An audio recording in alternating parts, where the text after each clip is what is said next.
ఏర్పడతాయి, రెండు ఒకేసారి ఏర్పడతాయి. అయినప్పటికీ ముందు మనకి ఏమి కనబడుతుంది, తర్వాత ఏమి ఏర్పడుతుంది, అదే ఇచ్చింది. గీతలు గీశారు అందరూ, ఉపయోగం లేని గీతలు. ఆకాశంలో మనకు రెండు ఒకే సమయంలో ఏర్పడతాయి. అయినప్పటికీను ముందు మనకు మెరుపు కనపడి తర్వాత ఉరుము వినబడుతుంది.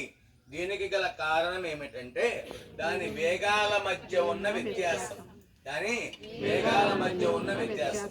మనకు శూన్యంలో కాంతి వేగము 3×10⁸ మీటర్/సెకండ్ అని చెప్పుకున్నాము.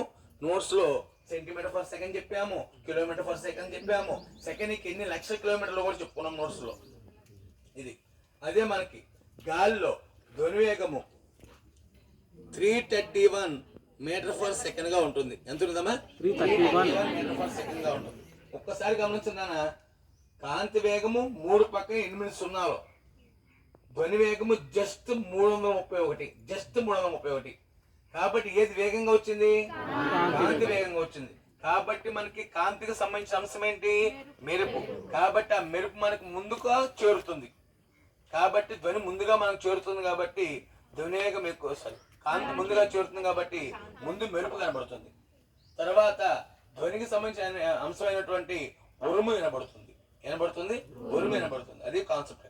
అంటే దీని కాన్సెప్ట్ ఏం పెట్టుకోవాలి? వేగాల మధ్య ఉన్న వ్యత్యాసం. రాసుకుంటే 2 రాసుకోండి.